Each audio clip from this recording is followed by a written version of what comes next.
The United Nations in Sri Lanka says hundreds of civilians have been wounded in recent clashes between government troops and Tamil Tigers. There are reports that the military has gained control of an area in the country's north, which was once a stronghold of the Tamil Tigers. Aid agencies say thousands of civilians have been left stranded by the fighting over the past week. Sisira Jayasuriya is an associate professor in economics at La Trobe University in Melbourne. He was born in Sri Lanka and has been following events there closely. And Sisira Jayasuriya joins us now. Good morning. Thank you for joining us. And before we get to the humanitarian situation and talk about that, in your view, do you believe the end of the civil war there is now close? No. Why not?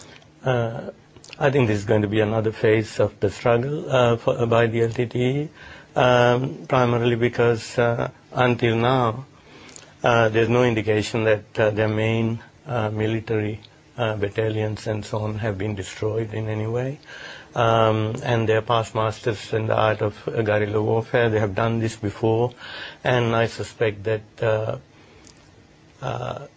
what will happen is they will lose territory. They will certainly lose the capacity to control significant areas, major towns, and so on. But they'll melt into the jungles and go back into fighting. Yeah, so they've lost their last stronghold in terms of a town in the country's north. Surely after that they haven't got anywhere to go.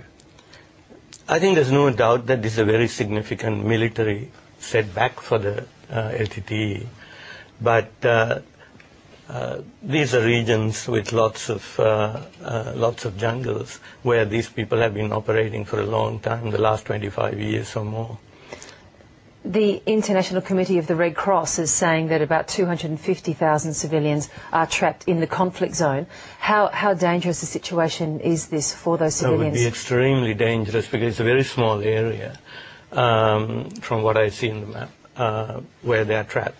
And it's not an area with great facilities, medical facilities, food, all of that would be very hard to get across.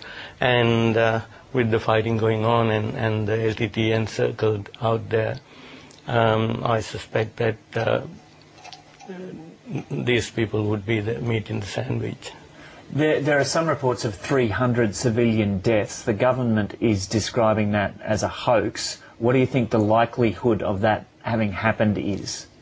I suspect that it is very high that it has happened. I wouldn't place much credence on the statements coming from the government. I think it's a bit like what is happening in Gaza or Iraq or wherever. There's a ritualistic denial of civilian casualties.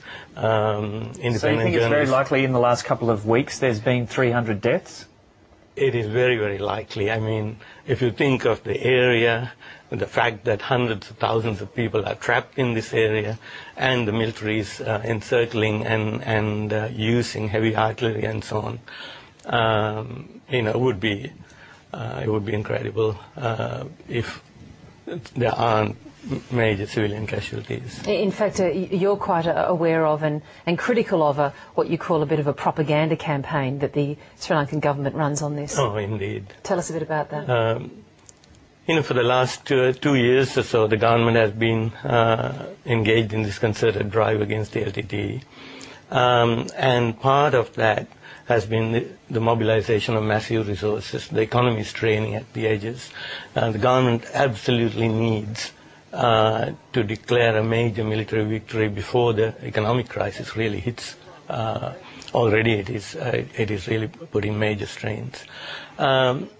And in order to get that and get that quickly, they really have to show that they are winning, which they are in many ways, and two, particularly because of sensitivities internationally, and certainly it's a major factor in South India now, and in India overall, but in South India, the very sensitive issue of civilian Tamil casualties.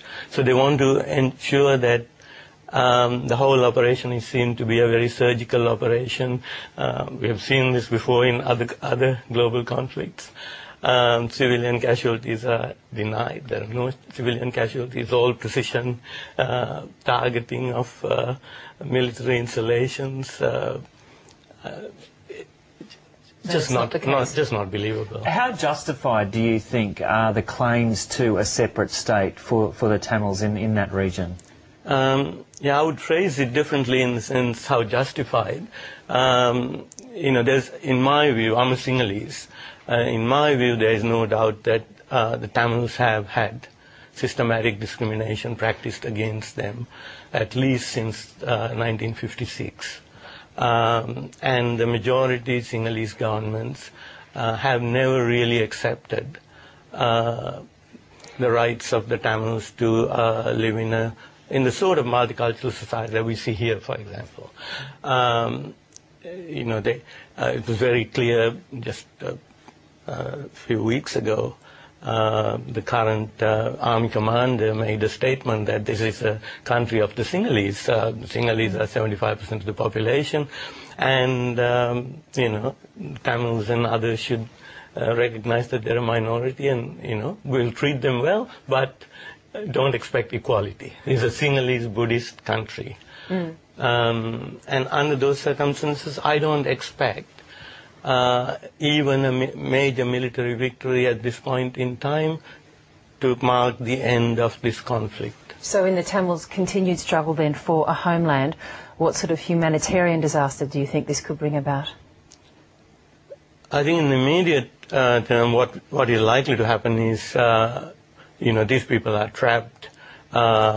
There's much more international attention being paid. So I certainly hope that civilian casualties would be minimized at least.